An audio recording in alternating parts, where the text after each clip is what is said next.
166 hours of work in one day. That's impossible, but that's what state records show if you look at the Medicaid billing tied to a licensed therapist in Wake County. Thank you for joining us. I'm Deborah Morgan. And I'm David Crabtree. WRAL Investigates spent weeks analyzing billing records of counseling agencies tied to just one psychologist. More than 10,000 entries just last year alone. And when connected, the pages of billing stretch 70 yards long. Cullen Browder is here with a case that's hard to believe and a new tool the state is using to crack down on Medicaid fraud. Cullen? Deborah and David, last year the state paid out about $10 billion in taxpayer-funded Medicaid claims covering everything from medical services to supplies for people who normally can't afford it. A viewer tip led us to counseling agencies and their questionable ties to just one therapist, and what we found simply doesn't add up.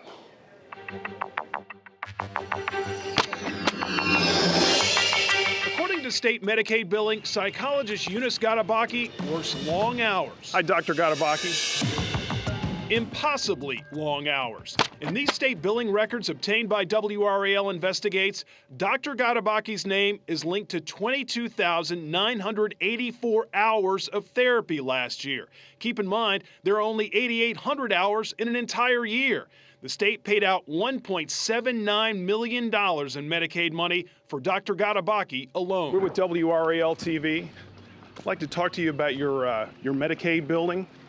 Can you talk to us? According to the state records, you billed $1.8 million last year. That averages more than 60 hours a day. How is that possible? We finally caught up with Dr. Gadabaki after leaving messages at Amani Psychological Services, her Wake Forest-based agency. We went to her house. Would you like to say anything? We just want to make sure we're as fair as possible. Days later, her attorney contacted us. Brian Crawford concedes, of course Dr. Gadabaki didn't work those impossible hours, and she didn't get all that money either. He explains the doctor was hired by Rehoboth Consulting of Raleigh to oversee provisionally licensed providers. He says she signed off on therapy provided by other counselors, which these records reflect. But here's the problem. According to the state, providers listed in these billing statements must personally provide that service. In a statement, Gadabaki says there may have been some bills inadvertently billed under my provider number. Her attorney points out Rehoboth filed the reports. My name is Cullen Browder. I'm with WRAL TV. We called and sent emails looking for an explanation. So we went to get Rehoboth's side in person. Who from Rehoboth can I talk to? This woman came out. She tried to avoid us. We're with WRAL. By going in the passenger door, then climbing over to the driver's seat. Can I give you a card? The state wants answers about the billing as well. DHHS sent this letter on May 4th suspending Rehoboth's Medicaid payments because the agency determined a credible allegation of fraud exists for which an investigation is pending. Rehoboth CEO Lisa King Hodge later emailed us to say Rehoboth is cooperating with the state. Quote, "We have attempted to abide by all state rules and regulations and intend to correct any issues identified." I think certainly it's a reasonable assumption that fraud has been committed for years, not only in North Carolina, but across the country. Acting Health and Human Services Secretary Al Dalia won't comment specifically on Rehoboth or Gadabaki. He admits in the past, rooting out Medicaid fraud was nearly impossible for his agency. Was this a system just waiting to be taken advantage of? Well, again, I think with a large and complicated system, there is a calculation that a criminal or a potential criminal will make. What are my chances of getting caught? Those chances rose considerably when the state implemented a new fraud detection computer program from IBM. North Carolina is the first and only state in the country using it. We think the numbers out of this first run may be as high as a couple $100 million or close to that of questionable cost. What this tool does is it points the investigators in the right direction. It tells them where to look, what rocks to look under, if you will. IBM Anti-Fraud Solutions leader Sean Berry points out with 88 million Medicaid claims coming into the state each year, that's a lot of rocks. The state processes hundreds of millions of Medicaid claims every year. And the fraudsters, the true fraudsters, know this. And they take advantage of the volumes of large volumes of claims. And Barry says counseling services are the #1 source for fraud. As Jesse James used to say, why do I rob banks? Because that's where the money is. Well, that's why we analyze particular types of medical specialties. It's where the money is. And we found plenty of taxpayer money paid on behalf of Dr. Gadabaki last June. 17 days with more than 100 hours of billing, topping out at 166 hours billed on June 14th alone. Records show Gatabaki provided services that day for 2 agencies in 6 different counties, 2.5 hours each in Orange, Person, and Halifax, 5 hours in Cumberland, 75 in Wake, and 78 hours in Durham. The total state payout for that one day, $12,290. Those June numbers took a huge bump, mainly because of billing by yet another agency, North Carolina Behavioral Health and Counseling, based out of this unmarked office in Fayetteville. Through her attorney, Gatabaki tells us, quote, "I categorically deny any knowledge of the firm, its principals, or agents. I have never contracted or worked for the firm in question." Well, it turns out this case is not the only one under suspicion. DHHS now has red flagged about 200 providers. If you are a provider trying to rip off the system, it's a new day, and we will know who you are. We will come after you.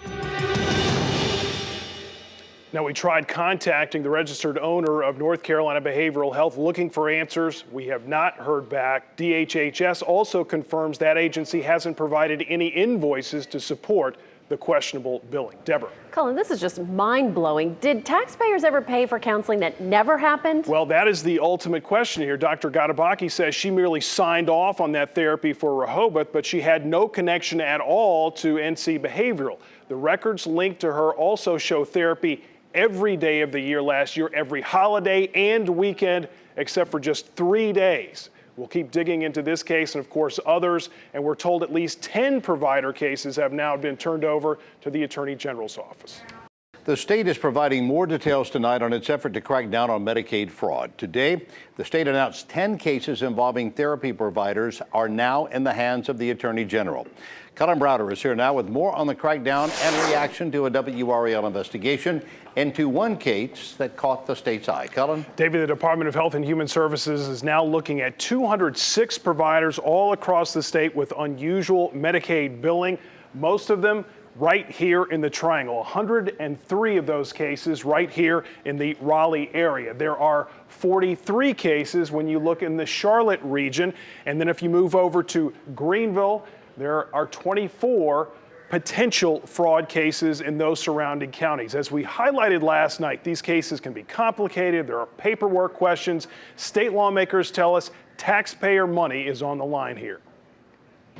Hi, Dr. Gatabaki. The impossible Medicaid billing numbers linked to psychologist Eunice Gatabaki through counseling agencies don't sit well with state leaders. People should be outraged. Well, it does make you angry. WRAL Investigates obtained records that show nearly 23,000 billed hours linked to that one therapist last year, more than 60 hours averaged a day, $1.79 million paid by taxpayers. Well, it's outrageous. And those are dollars that aren't there to treat older, sick people or children. Governor Bev Perdue credits the IBM software that's helped the state flag 200 providers and close to $200 million.